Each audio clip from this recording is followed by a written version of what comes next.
Officer Edwin Hours, the man in uniform here, was the policeman who arrested Michael Taylor for allegedly trying to steal a car. Officer Charles Peniston, the other man, was the policeman who transported Taylor to the Marion County Juvenile Center, where police claim Taylor shot himself in the head with a gun he'd hidden in a shoe. We feel confident, as we have all along, that the police officers didn't do anything wrong, and we think the jury will find that at the end of this trial. So you believe it was, still believe it was suicide? Is that what you plan to argue? Absolutely. It's hard. It's just like day one. Nothing's changed. Just like it happened yesterday. We're just trying to go on and deal with the best way we can. And I said it's all in the Lord's hand. Whatever happens, the Lord is going to make sure. The victim's father is not a party to the lawsuit, which was filed by Taylor's mother after several criminal investigations, including a rare coroner's inquest, cleared police of wrongdoing. But many people didn't accept the official explanation of Taylor's death, even when police recruits demonstrated that it was physically possible for a handcuffed man to give himself the kind of wound Taylor suffered. You don't believe Michael killed himself, do you? No, I don't. That was my son. You don't believe that... I want to speak for him. You don't believe that he accidentally killed himself either, do you? No, I don't. You believe he was killed by police? Yes, I do. Yes, I do. The controversy over the death continued to grow in the opening of the trial. Of 21 prospective jurors who answered the call for jury duty, not a single one was of Michael Taylor's race. All of them were white, just like the judge, the police officers, and 4 attorneys representing the city and police. Evidence technician Tom Wiseman took photographs of Taylor before the handcuffed prisoner was transported to the juvenile detention center, where police claimed Taylor shot himself with a hidden gun. Wiseman couldn't recall exactly when he filed his report on Taylor's arrest, but he denied delaying it to give other officers time to make changes after the shooting. When our attorney was questioning him, he seemed to have a memory loss. And then when it's time for him to be questioned by the city's attorneys, his memory was instantaneous. Perhaps I was asking more specific questions that were easier to understand.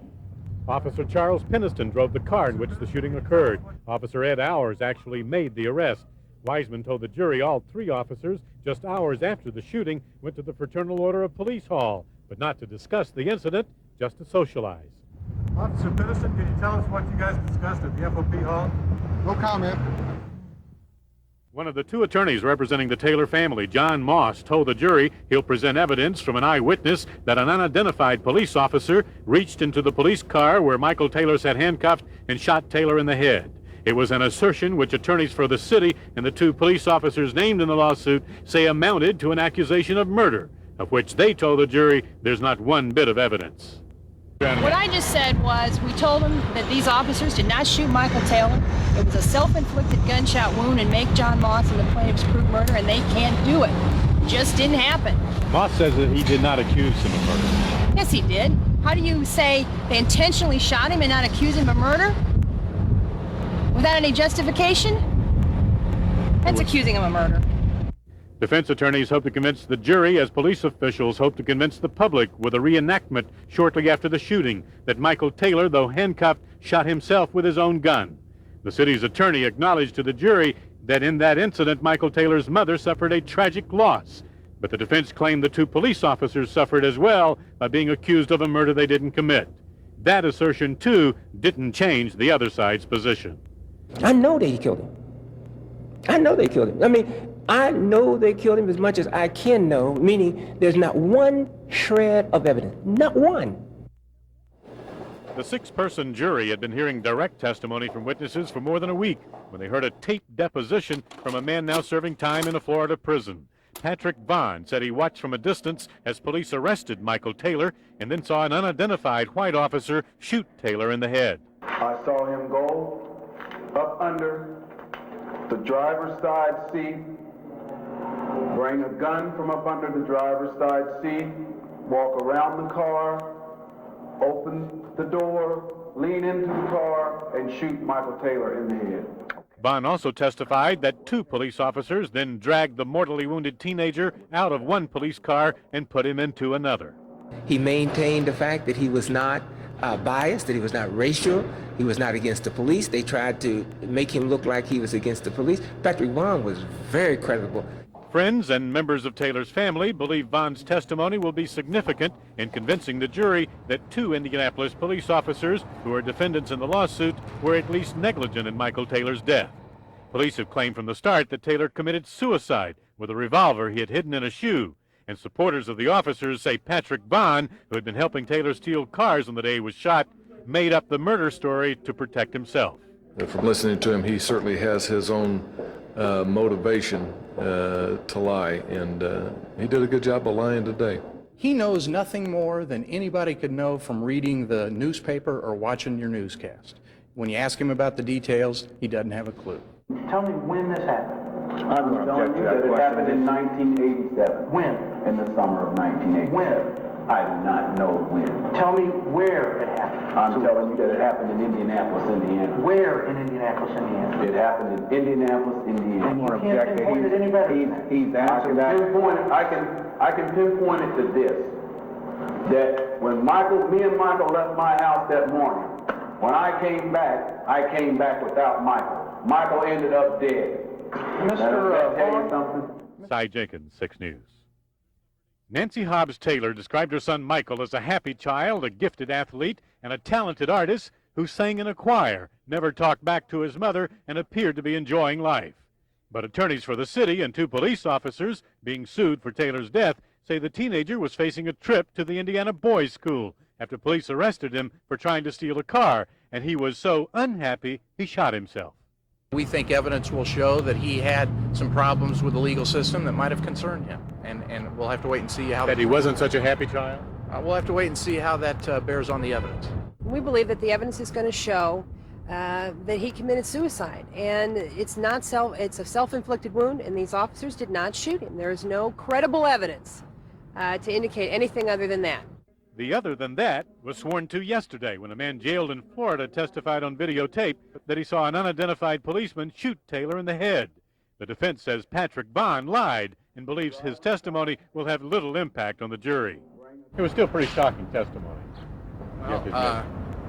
Grimm's fairy tales are sometimes shocking testimony. Kathy Dean told the jury she was a friend of the emergency medical technician who helped pull Michael Taylor from the police car after he was shot. She said a frightened and angry Ollie Jeltz told her later that night that Taylor's body was not in the position Jeltz was told to say it was in, that a policeman had moved the gun from one side of the car to another, and that 2 police officers made comments on the scene using profanity and a racial slur and indicating that Taylor had not shot himself. Dean quoted Jeltz as saying one of the policemen actually admitted killing Taylor, which is what supporters of the victim's family have suspected all along. Now it's obvious and clear that the defendant, the attorneys for the defendant, know that the police killed Michael. Now there's a struggle to keep the people in the city of Indianapolis and the public from knowing that the police killed Michael. The evidence will still show when we get into our case that these officers did nothing wrong. It's up to the jury to decide, but I think they'll decide in our favor on that. Yeah, we've got somebody here that sees an opportunity to get their name in the press and make a name for themselves, and they're going to come out and claim all kinds of things. She had no idea what was going on until she seen the segment done on Patrick Vaughn. So I put no credence in anything that she has to say. Supporters of the 2 police officers named in the lawsuit questioned why Dean waited almost 9 years to tell her story. Attorneys for Taylor's family heard from her only after an earlier witness, Patrick Vaughn, testified that he saw a police officer kill Michael Taylor. Tell us why you came forward. Because I've held this terrible secret in my inside, and I needed to set myself free, and the Taylor's free. And I don't have to fear coming forward now as I once had to. It's been very difficult. The jury of 5 women and 1 man heard 6 weeks of testimony from close to 40 witnesses and then more than 5 hours of closing arguments in a case both sides told the jury boiled down to 2 simple questions. Did Michael Taylor commit suicide, or did a police officer kill him?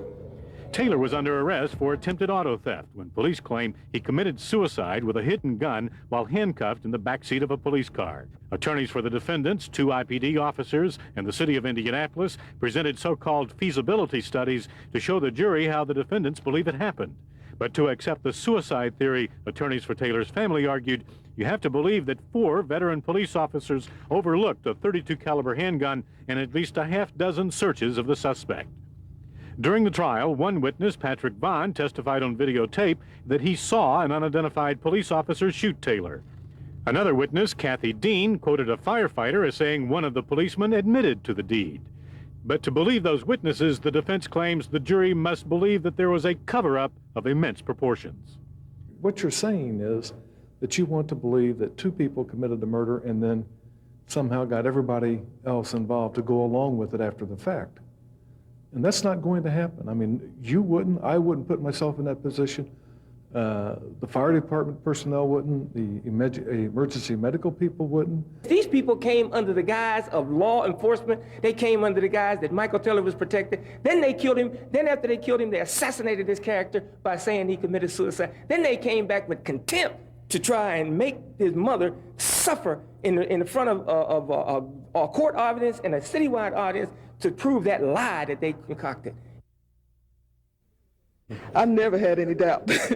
I've never had any problem about coming to Greenfield. God has people everywhere, white and black. And when I saw the jury was white, it didn't mean nothing to me because I serve the Almighty God, a living God, a true and living God. And He's going to give what's just to His children. 16-year-old Michael Taylor died in the back of a police squad car in 1987. Police say it was a suicide, but Taylor's family doesn't buy that, and apparently neither did the jury. It awarded the family nearly $4 million. Justice. Finally, justice. It's not about the money. This is phase one. Do you think this jury is saying that the criminal investigation should be reopened? Exactly. It never was a criminal investigation. Goldsmith promised us, the mayor promised us a free and open investigation, and we never got it. But defense attorneys, almost too stunned to react, do not expect the criminal case to be reopened. At this point, I don't think we have any reaction other than shock, and I think we're just going to have to regroup at this point, decide where we go from here with an appeal. Did you have any idea that this could happen? No, frankly, I don't. No, I don't think so. That has been thoroughly exhausted, so I do not think that will have any effect on it. Well, isn't this jury stating that the criminal investigation findings were wrong? Well, perhaps one could interpret it like that, but criminal evidence and what would support a criminal indictment is entirely different than what does a civil case. A Greenfield jury decided that 16-year-old Michael Taylor did not commit suicide in the back seat of a police cruiser 9 years ago. That's what they said. They took 12 hours to figure that out. This is the system they gave us to go by, and we used it. Do you want the criminal investigation reopened? That's what it warrants. That's what it warrants. We trusted in the system and in God, and look what we got. Justice. Finally, justice. It's not about the money. This is phase one. Defense attorneys for the city and the two officers accused in the wrongful death suit were almost too stunned to react to the jury's verdict against their clients. At this point, I don't think we have any reaction other than shock, and I think we're just going to have to regroup at this point, decide where we go from here with an appeal. Did you have any idea that this could happen? No, frankly, I don't. But Michael Taylor's family, awarded nearly $4 million, says the money is not important.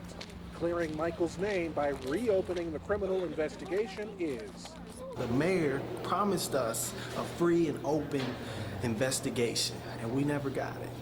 We're going to push this. We're going to push this and make sure that we get this. In Greenfield, Vince Robinson, 6 News. Saying he does not take any jury's verdict lightly, Marion County Prosecutor Scott Newman is opening the door to reopening the case. When 16-year-old Michael Taylor died 9 years ago, it was not only the Indianapolis police and Marion County coroner who ruled he had shot himself in custody with his hands cuffed behind him. The U.S. Justice Department said so too. Now, after meeting with Newman, U.S. Attorney Judith Stewart tells me Justice Department lawyers will look at the evidence again, adding what has emerged in the civil trial. I don't see any reason why we wouldn't turn to them again to take a look at this from outside by investigators with no hint of bias or any self-interest in this case, and that's what we've done. The jury that did not believe the police version of events was all white from suburban Hancock County. It is the only jury ever to consider the Michael Taylor case. There never was a grand jury. The then prosecutor, Goldsmith, and the police department knew that if this ever got to civilian ears and eyes and hearts, that the police department would go down. The city of Indianapolis would lose. Immediately after Taylor's death, Reverend Harris laments he could get few blacks, let alone whites, to stand up with him in protest. But attitudes have changed since a flurry of cases of questionable police conduct. Most recently, when this state trooper clocked an off-duty Indianapolis police officer doing more than 100 miles an hour, had to scuffle with him to detain him, yet was unable to file charges against him. And as pro-cop as I am, as all of you know on this show. After the verdict in Greenfield, a conservative statewide talk show host says the criminal investigation should be reopened. Preferably with a grand jury to get to the bottom of this matter. And the Indiana Civil Liberties Union agrees, not to bash the police, it says, but to preserve the integrity of the police. Where the police are simply not held to the same standards as you and I would be, that causes a loss of respect, and I think that diminishes the effectiveness of law enforcement generally. IPD apparently does not plan its own review of the conduct of officers EdwinOwers and Charles Peniston. IPD refers all requests for comment to the city's top lawyer. When officers who did nothing wrong, a jury comes back with a verdict like this, it's troubling. I don't know why anybody would want to be a police officer when something like this happens.